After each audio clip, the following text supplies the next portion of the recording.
Cooperative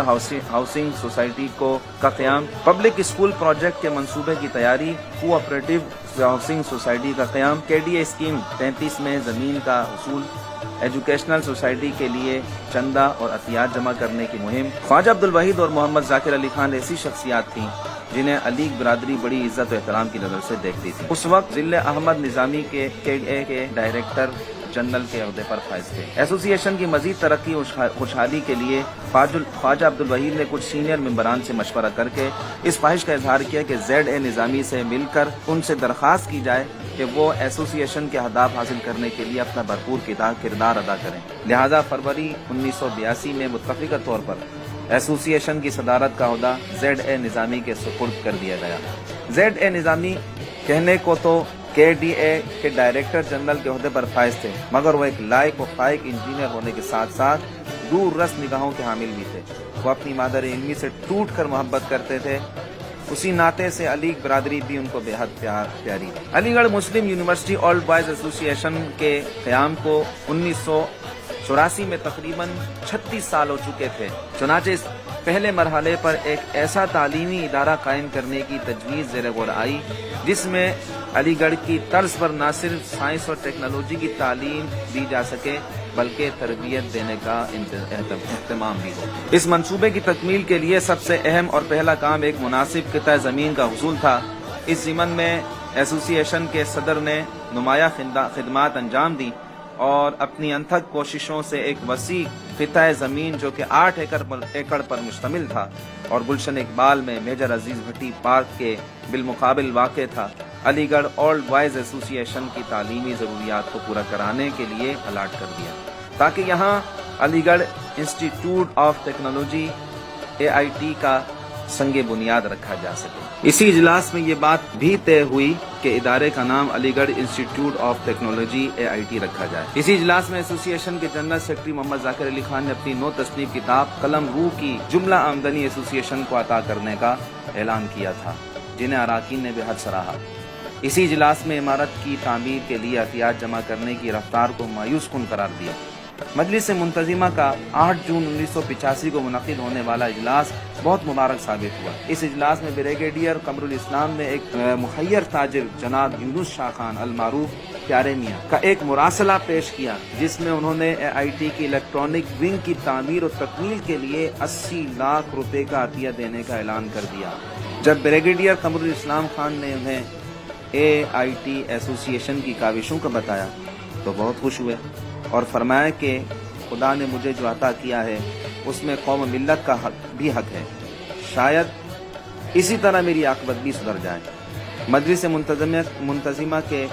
14 دسمبر 1988 کے اجلاس میں بریگیڈیئر قمر الاسلام خان نے بتایا کہ الیکٹرانک ونگ کی تعمیر کے علاوہ بقیہ افتادہ زمین کو ناجائز قبضے سے محفوظ رکھنے کے لیے اس کے گرد 4 دیواری کی تعمیر کے لیے یونس شاہ خان صاحب سے گزارش کی گئی جو کہ معاہدے میں شامل نہیں تھی، لیکن فراخ دلی اور خلوص نیت کا ثبوت دیتے ہوئے انہوں نے اپنی رضامندی کا اظہار کر دیا۔ 16 مارچ 1989 کے دن منعقدہ اجلاس میں شرکاء کو بتایا گیا کہ AIT کی 4 منزلیں بشمول بیسمنٹ تکمیل کے آخری مراحل میں ہیں، جبکہ یونس شاہ خان کے حسب وعدہ پلاٹ کی 4 دیواری بھی تعبیر کرا دی ہے۔ 19 اگست 1989 کے دن منعقد ہونے والے اجلاس میں فیصلہ کیا گیا کہ جناب انعام الحق کو جو director technical education government of Sindh کے عہدے سے ریٹائر ہو رہے ہیں، ان کو AIT کا پہلا پرنسپل مقرر کر دیا جائے۔ 31 دسمبر 1989 میں ماہ اکتوبر میں الیکٹرانک کے داخلے مکمل ہونے پر تدریس کا باقاعدہ آغاز کر دیا گیا اور محمود خان پٹھان AIT کے موجودہ پرنسپل۔ کم و بیش 1.5 صدی قبل سر سید نے اپنے رفقائے کار سے یہ بات کہی تھی کہ میرے مرنے کے بعد اگر کوئی یہ محسوس کرے کہ میں نے تعلیمی ادارے میں کوئی قابل ذکر کردار ادا کیا ہے تو میرے نام پر تعلیمی ادارے کی بنیاد رکھی جا سکتی ہے۔ خوش قسمتی سے یہ موقع پاکستان کی علیگ برادری کو میسر آ گیا، لہذا گورنر سندھ کی جانب سے تحریری فرمان ملنے کے فوراً بعد یعنی 11 اکتوبر 1993 کو علی گڑھ مسلم یونیورسٹی اولڈ بوائز ایسوسی ایشن کی مجلس انتظامیہ کا ایک اجلاس منعقد ہوا جس میں مجلس انتظامیہ کے ارکان نے شرکت کی۔ ضلع احمد نظامی نے یونیورسٹی کے سلسلے میں کیے گئے اقدامات سے آگاہ کیا۔ ایسوسی ایشن کی مجلس انتظامیہ کا ایک اجلاس 19 اکتوبر 1993 کو ایسوسی ایشن کے دفتر میں منعقد ہوا۔ ایسوسی ایشن کے صدر نے یونیورسٹی کے متعلق ایک 11 نکاتی ایجنڈا پیش کیا، جس پر مجلس انتظامیہ کے تمام اراکین نے غور کیا۔ انہوں نے کہا کہ سر سید یونیورسٹی کا قیام 8 اکتوبر 1993 کو قانونی طور پر عمل میں آ گیا ہے اور یونیورسٹی کے نام کا کتبہ علی گڑھ انسٹیٹیوٹ کے تعمیر شدہ بلاک پر آویزہ کر دیا گیا۔ جو لوگ علی گڑھ مسلم یونیورسٹی اولڈ بوائز ایسوسی ایشن سے وابستہ تھے، وہ یہ چاہتے تھے کہ جلد از جلد ایک ایسے ادارے کی ڈاک بیل ڈالی جا سکے جو سر سید کے نام پر ہو، تاکہ ان کی اور ان کے بزرگوں کی دیرینہ خواہش پایا تکمیل تک پہنچ سکے۔ یہی وجہ ہے کہ پاکستان میں انہوں نے ایسوسی ایشن کے ذریعے پہلے اسکول اور بعد میں ٹیکنیکل انسٹیٹیوٹ کے قیام پر توجہ دی، تاکہ آگے چل کر وہ اس ہدف کو حاصل کر سکیں جسے انہوں نے سر سید یونیورسٹی کا نام دیا تھا، اور پھر اس کے ذریعے ایسے ہنرمند اور تعلیم یافتہ افراد تیار کیے جائیں جو نہ صرف آنے والے وقت میں ملک و قوم کو درپیش چیلنجز کا جمع مردی سے مقابلہ کر سکیں، بلکہ پاکستان کو دیگر ترقی یافتہ قوموں کے دوش بدوش شانہ بشانہ کھڑا کر سکیں۔ 20 دسمبر 1992 میں حکومت نے پرائیویٹ سیکٹر میں یونیورسٹیوں کے قیام کی اجازت دے دی۔ یہ اعلان ایسوسی ایشن کے عہدیداروں کے لیے نہایت خوشائن تھا، لہذا ایسوسی ایشن کے صدر نے مجلس منتظمہ کے فیصلے کے مطابق فوری طور پر 14 جنوری 1993 کو ایک مراسلے کے ذریعے سیکریٹری تعلیم حکومت پاکستان کو sir Syed university of engineering and technology کے قیام کے لیے ایک درخواست روانہ کر دی۔ یہاں یہ بات قابل ذکر ہے کہ حکومت پاکستان کے سیکریٹری تعلیم ایم عثمانی نے ایسوسی ایشن کی درخواست پر ترجیحی بنیادوں پر یونیورسٹی گرانٹس کمیشن اور متعلقہ اداروں سے عمل درآمد کرایا، اور بالآخر 19 جولائی 1993 کو ایسوسی ایشن کو یہ مراسلہ موصول ہوا کہ وزارت تعلیم کو مذکورہ یونیورسٹی کے قیام پر کوئی اعتراض نہیں، لیکن حکومت پاکستان کی جانب سے یونیورسٹی کو کسی قسم کی مالی امداد نہیں دی جائے گی۔ 8 اکتوبر 1993 بروز جمعہ ایسوسی ایشن کی مجلس انتظامیہ کے تمام اراکین کو صوبہ سندھ کے گورنر ہاؤس میں مدعو کیا گیا، اور عظیم الشان تقریب میں جو گورنر ہاؤس کے سبز زار پر منعقد ہوئی، گورنر سندھ حکیم محمد سعید نے sir Syed university of engineering and technology کا تحریری فرمان علی گڑھ مسلم یونیورسٹی اولڈ بوائز ایسوسی ایشن کے صدر ضلع احمد نظامی کے سپرد کیا۔ اس تقریب میں جہاں سرکردہ ماہرین تعلیم، سرکاری افسران اور معززین شہر موجود تھے، وہاں صوبائی وزیر تعلیم اور وزیر اعلیٰ سندھ بھی شریک تھے۔ اس تقریب کی سب سے بڑی خصوصیت یہ تھی کہ ایسوسی ایشن کی مجلس انتظامیہ کے تمام اراکین علی گڑھ مسلم یونیورسٹی کے روایتی لباس یعنی سیاہ شیروانی اور سفید پاجامہ زیب تن کیے ہوئے تھے۔ اس موقع پر جو اراکین موجود تھے ان کے اسماء گرامی یہ ہیں: ایسوسی ایشن کے صدر ضلع Ahmed Nizami, secretary Muhammad Zakir Ali Khan, Yousuf Siddiqui, doctor A T Khan,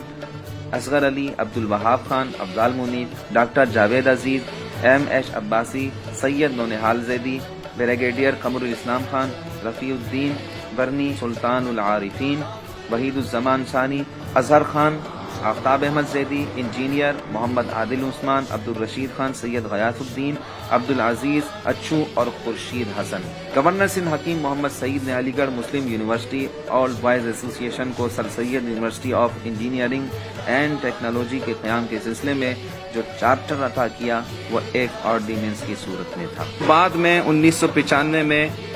ایسی کی صورت میں اسمبلی سے پاس ہو گیا، جس میں احمد قبول صاحب جو کہ نبیل قبول کے والد ہیں بہت اہم کردار ادا کیا۔ 1998 میں ضلع احمد نظامی صاحب کی کوششوں سے گورنر معین الدین حیدر صاحب کی مہربانی سے سر سید یونیورسٹی کو 200 ایکڑ زمین کا ٹکڑا بھی الاٹ کر دیا گیا، جس پر آج کی انتظامیہ نے نیو کیمپس بنانے کی تیاریاں شروع کر دی ہیں۔ آج ہمارے یہ تمام ادارے اللہ تعالیٰ کے فضل اور اس کے کرم اور ان سینئر ایلیگیرنس کے ان تک لاجواب محنت سے آپ کے سامنے موجود ہیں، اور آج ہم سب سر Syed university of engineering technology کی 25 سال پورے ہونے کا جشن منا رہے ہیں۔ اس سفر میں بہت سے لوگوں نے بہت اہم کردار ادا کیا۔ ہم بہت معذرت خواہ ہیں کہ اس رپورٹ میں بہت سے کم کرداروں کا نام اور تعارف نہیں ہو سکا۔ لیکن چند رفقا اور معاونین کا نام لینا ضروری سمجھتے ہیں جنہوں نے دامے دل میں بدن سخن اس تحریک میں اپنا حصہ ڈالا، جن میں سر فہرست علیگ، رفقا اور معاونین کا عکسی منظرنامہ یہ ہے۔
علی گڑھ مسلم یونیورسٹی اولڈ بوائز ایسوسی ایشن کے سابقہ صدور میں جناب زیڈ ایچ لاری صاحب، جناب اے آئی عثمانی صاحب، جناب ایس ایس جعفری صاحب، جناب جسٹس انعام اللہ خان صاحب، جناب خواجہ عبد الوحید صاحب جو کہ ایسوسی ایشن کے تقریباً 19 سال صدر رہے، ان کے بعد جناب ذل احمد نظامی صاحب جو کہ تقریباً 30 سال صدر رہے اور تقریباً 18 سال سر سید یونیورسٹی کے چانسلر کے عہدے پر بھی فائز رہے،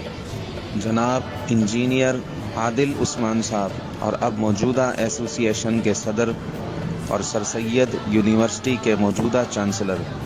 جناب جاوید انور صاحب ہیں، جن کی قیادت میں ایسوسی ایشن اور سر سید یونیورسٹی بڑی کامیابی کے ساتھ ترقی کی منازل طے کر رہی ہے۔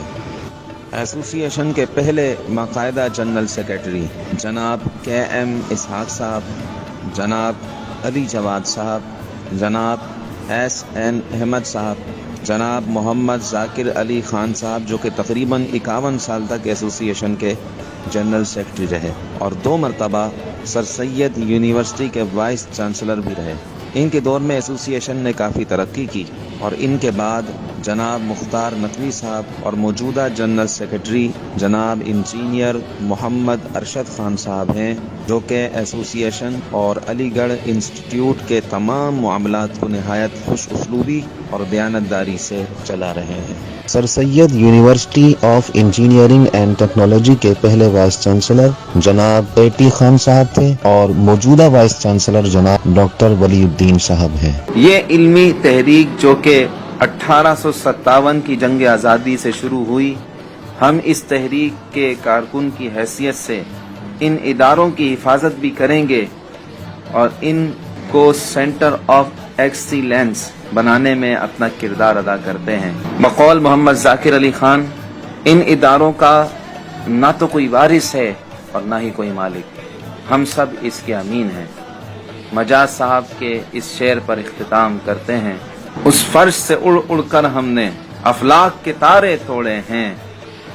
اس فرش سے اڑ اڑ کر ہم نے افلاک کے تارے توڑے ہیں، یہ ابر ہمیشہ برسا ہے، یہ ابر ہمیشہ برسے گا، ہر کوہ دمن پر برسا ہے، ہر کوہ دمن پر برسے گا۔